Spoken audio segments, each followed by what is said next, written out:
evening po sa inyong lahat na nakikinig sa radyo at nanonood via FB Live. At ganun na rin po sa mga nanonood sa aking YouTube channel. Nandito na naman po tayo para sabay-sabay po tayong ma-encourage mula sa inspirasyon mula sa salita ng ating Panginoon. Welcome po muli to our weekly program Silver Lining.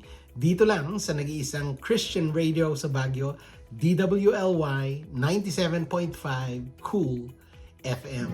Kumusta po? Tapos na po ang Pasko at New Year celebration. Karamihan sa atin ay back to work na. Noong January 3rd, tinabi ko na po ang aming Christmas tree at nakapaglinis na ako ng bahay. Nahugasan ko na rin ang aming sasakyan dahil ang daming pulbura na galing sa firecrackers noong New Year. Marami pang susunod na gawain. Last Sunday, ang unang Sunday ng taon. Nagising ako ng maaga. And I joined the Zoom call from our 83 Life Changers group. It was a very, very interesting and lively fellowship and sharing. Gusto kong i-greet ang aking magigiting na mga fellow brothers in Christ na sina Pastor Ricky De Silva dyan sa Mindanao, si Pastor Ricky Quinto dyan sa Baguio kasama ni Brother Sam, at saka si Brother Director Hill dyan sa Silicon Valley, California. Pero nakatira siya sa Arizona. May the good Lord bless you more, brothers. Ang episode natin last week ay tungkol sa trusting God in the new year. Nahango sa Proverbs 16:3 na nagre-remind sa atin na mag-commit lahat ng ating plano sa ating Panginoon, knowing that His ways are higher than ours. Kahit na ang ating plano ay biglang naiba ang direksyon, ang mga layunin ng Diyos ay mananatiling mabuti. Lagi nating tandaan mga kaibigan, ang God's plan ay pwedeng iba sa ating plano. Kaya kailangan nating laging magtiwala sa ating Diyos. Nasabi ko rin na si Jesus doesn't want to be home just for the holidays. He wants to live in our hearts every day, all year. Gusto niya laging manatili sa ating buhay. Kung nakaligtaan niyo po ang ating episode noong nakaraang Thursday, nasa Silver Lining YouTube channel po ang lahat ng ating episodes. Mag-thumbs up at i-share at mag-subscribe na rin po kayo sa aking YouTube channel. Libre po ang mag-subscribe. Na-share ko sa aking mga kaibigan sa aming Zoom meeting last Sunday ang nakagawian na ng aking pamilya every New Year na humihingi sa ating Panginoon ng word. Isang word lang po para maging guide sa susunod na bagong taon.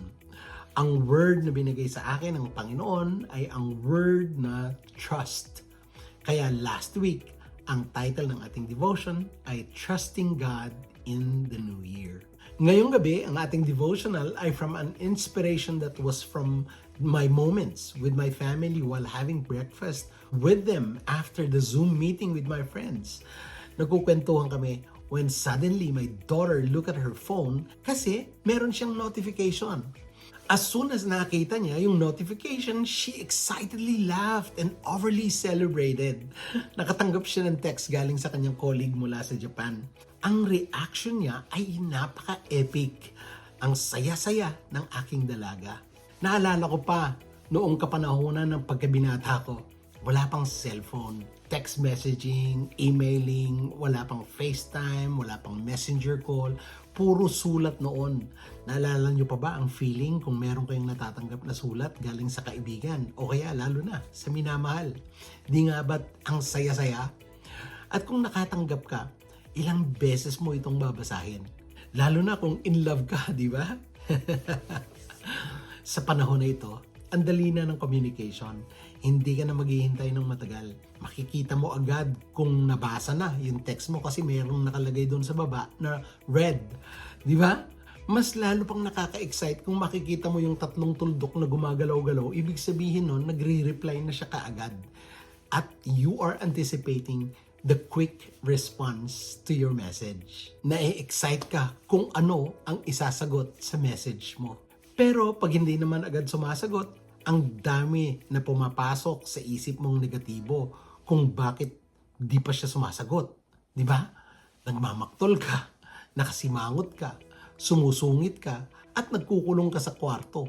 Napaisip ulit ako, ganito ba ang reaksyon ko pag sinagot ni Lord ang aking prayer? Ang tanong, ano ang reaksyon natin kung hindi tayo sinasagot? Ito ay isang napakagandang moment of reflection. It highlights the depth of our human longing for communication, affirmation, and connection.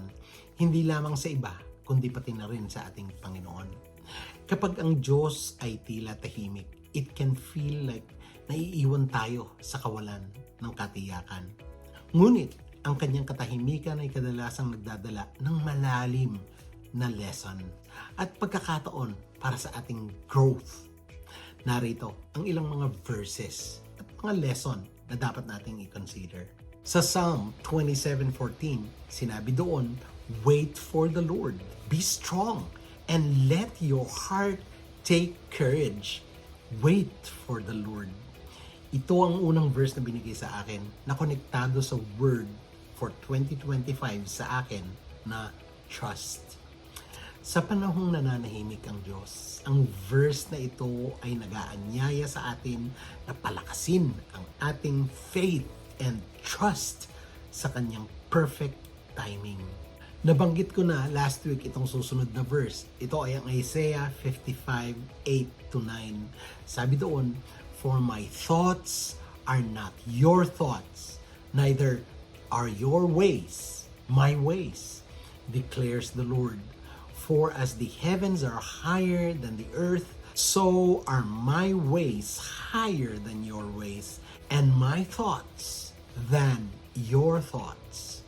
God's silence reminds us na siya ang kumikilos beyond our understanding and in ways that work for our ultimate good.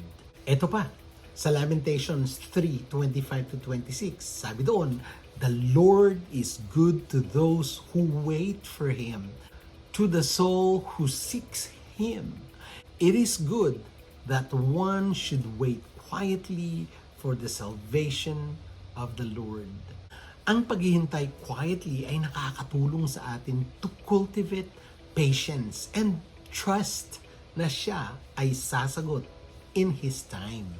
Ito pa, Psalm 46:10, "Be still and know that I am God."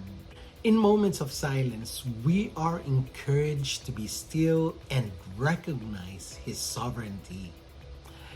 Last, James 1:2-4. Sabi doon, "Consider it pure joy, my brothers and sisters, whenever you face trials of many kinds, because you know that the testing of your faith produces perseverance. Let perseverance finish its work so that you may be mature and complete, not lacking anything." Sa panahon na nananahimik ang Diyos sa atin, often builds spiritual maturity and perseverance. Ngayon, ano ang mga lessons na ating mapag-aaralan kung sa mga panahong nananahimik ang Diyos sa atin? Una, God's silence does not mean God's absence. Parang yung feeling of being ignored when we do not receive response if our messages are not immediately answered. Ang katotohanan, mga kaibigan, God's presence is constant kahit na hindi natin siya naririnig. Pangalawa, silence is an invitation to trust.